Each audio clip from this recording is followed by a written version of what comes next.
Cette planète est appelée le joyau du système solaire. Composée principalement de gaz, elle pourrait flotter sur l'eau, si toutefois tu trouvais un réservoir de 120 700 km de large et de profondeur équivalente.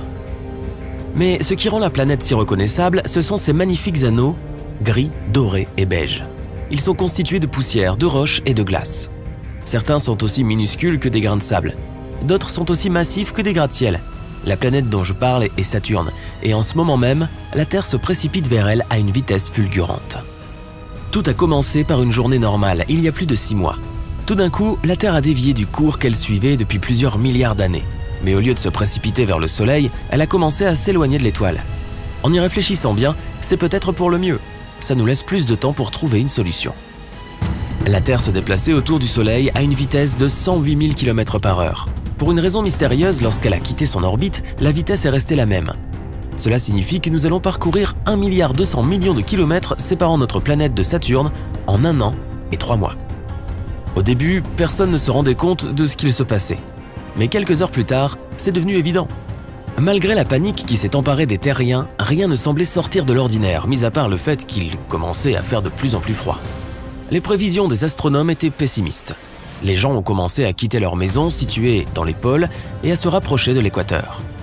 La plupart des espèces végétales et animales étaient en danger. Certaines d'entre elles ont disparu, même si nous essayions de les sauver dans des serres et des parcs de conservation spéciaux. Le ciel a changé de manière spectaculaire. En une semaine, on pouvait voir Mars clairement. Elle ressemblait à une grosse sphère rougeâtre suspendue au-dessus de nos têtes. Jupiter est devenu aussi brillant que la Lune. Une fois que la Terre s'est trouvée aussi éloignée du Soleil que Mars, les jours sont devenus 2 fois plus sombres qu'auparavant. Au début, l'atmosphère de notre planète agissait comme une barrière entre les hommes et l'espace. C'est pourquoi nous n'avons pas ressenti le froid immédiatement. Mais 7 jours plus tard, tous ceux qui ont osé quitter leur maison ont dû se blottir dans des vêtements d'hiver super épais. À ce moment-là, les températures étaient déjà descendues à moins 98 degrés Celsius. Il a fait encore plus froid une fois que notre planète a dépassé Mars et a traversé la ceinture d'astéroïdes. Elle a été l'une des régions les plus dangereuses sur notre chemin jusqu'à présent. Oui, les gens ont pu admirer de sublimes pluies de météorites sillonner le ciel. Mais plusieurs corps spatiaux ont réussi à traverser l'atmosphère terrestre. Ils se sont écrasés sur le sol, aplatissant les montagnes et laissant derrière eux de gigantesques cratères. Ils ont provoqué des tsunamis et déclenché des tremblements de terre. À l'heure actuelle, la plus grande partie de la planète, y compris les océans, s'est déjà transformée en un désert de glace. Il y a un manque de nourriture et de ressources naturelles. Nous avons construit des villes souterraines et des tunnels pour les relier.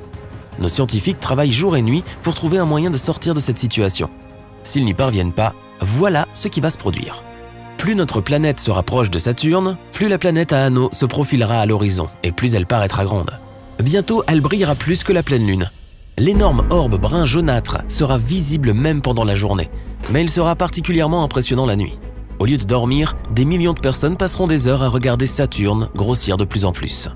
Un jour, la distance entre les 2 planètes sera la même que celle qui séparait la Terre de Mars. Le disque de Saturne paraîtra environ le quart de la taille de la pleine lune. Ces anneaux seront aussi grands que les 2 tiers de notre satellite naturel. Peu après, la vitesse de notre planète commencera à augmenter sous l'influence de l'attraction gravitationnelle de Saturne. La planète aux anneaux est 9 fois plus grande que la Terre, et sa masse est presque 100 fois supérieure. C'est pourquoi, au lieu de nous déplacer à une vitesse de 46 km par seconde, nous allons traverser l'espace à près de 64 km par seconde. C'est 2400 fois la vitesse moyenne d'une voiture. La gravité de Saturne influencera la Lune plus que celle de la Terre. En un rien de temps, nous allons perdre notre satellite. Il sera catapulté dans l'espace et se retrouvera probablement en orbite elliptique autour du Soleil. Si la Terre n'était pas sur le point de s'écraser sur Saturne dans un avenir proche, la Lune pourrait un jour croiser à nouveau notre planète. Rien de bon ne ressortirait d'une telle rencontre. Mais que se passe-t-il du côté de Saturne ? Saturne est l'une des plus grandes planètes du système solaire, juste après Jupiter. Même si les anneaux qui entourent la planète sont énormes, ils sont plutôt minces, moins de 2 km d'épaisseur. Néanmoins, les anneaux principaux sont assez grands pour s'étendre de la Terre à la Lune. Mais comment la planète a-t-elle obtenu de si beaux atouts ?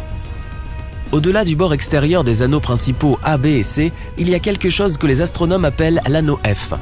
Vieux de plusieurs millions d'années, c'est le plus étrange. Cet anneau en perpétuel mouvement est constitué de matériaux glacés et est incroyablement complexe. Ses courbes, ses torsions et ses amas de substances plus brillantes lui donnent l'air d'être tressés. Saturne a plus de 50 lunes confirmées. 2 d'entre elles, Pandore et Prométhée, encadrent l'anneau F de chaque côté. Elles s'enroulent à l'extérieur et à l'intérieur de l'anneau, agissant comme des bergers. Elles rassemblent les particules de glace en une bande de 96 km d'épaisseur. Mais pourquoi pratiquent-elles cette danse élaborée? Personne ne le sait. Ce que les scientifiques savent, c'est que lorsque les anneaux de Saturne étaient en évolution, la matière glacée s'est agglomérée et a formé des lunes mineures. Certaines d'entre elles se sont développées et sont devenues les plus grosses lunes de la planète. Mais 2 d'entre elles sont entrées en collision. C'est ainsi qu'est apparu le mystérieux anneau F. Si les lunes mineures n'avaient été constituées que de petites particules de glace, la collision spatiale aurait laissé un anneau et rien d'autre. Mais elles avaient des noyaux rocheux denses. Ceux-ci sont restés intacts et se sont transformés en Pandore et en Prométhée. Les gens n'ont aucune preuve que Saturne ait déjà heurté un autre grand corps spatial. Notre Terre pourrait être la première. Mais avant de s'écraser sur la planète elle-même, il faut passer à travers ces anneaux, y compris l'anneau F. Et non, notre planète ne se contentera pas d'y faire un trou. Les anneaux de Saturne sont constitués de petites particules. La gravité de la Terre commencera à en tirer certaines hors de leur orbite une fois que nous serons assez près. Et plus tard, lorsque nous nous en approcherons encore, le nuage de particules glacées s'élancera à la poursuite de la Terre. Mais il n'aura pas assez de puissance pour débarrasser complètement Saturne de ses anneaux. Ils continueront à se déplacer autour de leur planète d'origine. Mais leurs orbites vont changer et s'allonger. Avec le temps, les anneaux pourraient probablement se calmer à nouveau. Mais la Terre ne leur donnera pas une telle chance. La collision avec notre planète ne laissera pas Saturne indemne. S'il est encore possible de jeter un coup d'œil au ciel, les gens pourront voir les anneaux disparaître dans le néant. Mais pas pour longtemps. Les plus gros morceaux de roche commenceront vite à frapper la surface de notre planète, laissant derrière eux des terres sans vie parsemées de cratères. Dans le pire des cas, la Terre pourrait même entrer en collision avec l'une des nombreuses lunes de Saturne. Mais imaginons que nous ayons traversé cette région en un seul morceau et que notre planète soit maintenant très proche de Saturne. La géante gazeuse peut sembler toute légère et aérienne, mais il est impossible que la Terre puisse traverser l'immense sphère et repartir de l'autre côté. C'est la gravité qui maintient tout ce gaz ensemble. La gravité même qui fera accélérer notre planète. Plus elle est proche d'un corps spatial beaucoup plus grand, plus l'attraction est forte. Les lignes de faille sur la Terre vont se fracturer. Elle déclenchera également de puissantes éruptions volcaniques partout dans le monde. Et puis, notre planète s'écrasera sur Saturne avec une force gigantesque. L'atmosphère des planètes sera comprimée. Cela provoquera une hausse de température spectaculaire et rapide, et en un rien de temps, l'air sera en feu. Les scientifiques affirment que le noyau de Saturne est dense, composé de fer et de nickel, et entouré d'une couche rocheuse. Mais nous n'y arriverons jamais.